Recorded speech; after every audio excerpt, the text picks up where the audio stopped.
राजकारणात केल्या जाणाऱ्या युत्या आणि आघाड्या नेमक्या ठरतात कशावर?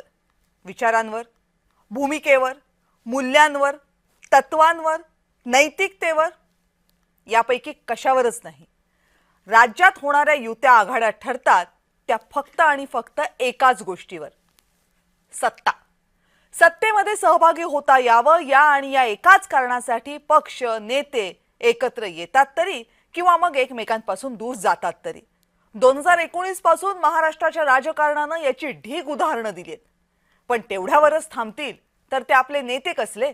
महानगरपालिकेच्या निवडणुका आल्यात, त्यामुळे आपले सगळे नेते आणि सगळे राजकीय पक्ष सत्तेसाठी पुन्हा एकदा नव्या युत्या आघाड्यांच्या मागे लागलेत. आणि त्यातली ताजी चर्चा कुणाची आहे? पवार अधिक पवारांची. पुणे महानगरपालिकेसाठी अजित पवार आणि शरद पवार यांच्या राष्ट्रवादी काँग्रेस एकत्र येण्याच्या हालचाली सुरू झाल्यात आणि त्या एकत्र येण्याला काँग्रेसचीही साथ मिळण्याची शक्यता आहे. या तिघांना उद्धव ठाकरेंच्या शिवसेनेची साथही मिळाली तर फार आश्चर्य वाटण्याची गरज नाहीये. म्हणजे काय?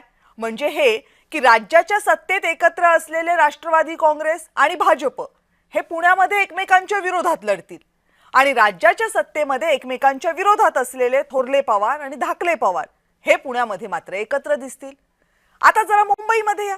गेली 20 वर्ष एकमेकांपासून राजकारणात दूर राहिलेले ठाकरे बंधू मुंबई महानगरपालिकेसाठी एकत्र येत आहेत. दोन्ही ठाकरे बंधू एकत्र येत आहेत म्हणून काँग्रेस आणि उबाठा यांची आधी असलेली आघाडी तुटतीये. ठाकरे बंधूंना शरद पवारांच्या राष्ट्रवादीची साथ मिळणार की नाही याचाही अजून पत्ता नाहीये. बरं, या सगळ्यासाठी स्पष्टीकरण काय? दोन भाऊ एकत्र येत आहेत, काका पुतण्यांचं कुटुंब एकत्र येतंय, कार्यकर्त्यांसाठी हा निर्णय घेतोय वगैरे वगैरे. पण या सगळ्यामध्ये काही तथ्य नाही हे त्या कार्यकर्त्यांनाही कळते. मुंबईमध्ये दोन्ही ठाकरे वेगळे लढले तर भाजप आणि शिवसेनेसाठी मैदानच मोकळं होईल. पुण्यामध्ये भाजप आणि राष्ट्रवादीची ताकद पाहता दोघांना सुद्धा एकमेकांसोबत जायचं नाहीये. दोघं वेगळे लढले तर महाविकास आघाडीतील तिन्ही पक्षांना फायदा होणार आहे. पण दोन्ही पवार एकत्र आले तर मात्र अजित पवारांसाठी निवडणूक सोपी होईल. पण ज्या भाजपनं मुंबईमध्ये नवाब मलिकांना सोबत घेतलं म्हणून अजित पवारांची अडचण केली आहे, तीच भाजप पुण्यामध्ये अजित पवारांना थेट शरद पवार आणि काँग्रेस सोबत सहज जाऊ देईल. आणि जर भाजप तसं सहज होऊ देणार असेल तर मग सवाल हा आहे की स्थानिक पातळीवरच्या निवडणुका या आवरणाखाली सत्तेसाठीच्या या कोलांटुड्या अजून किती काळ झाकल्या जाणार आहेत?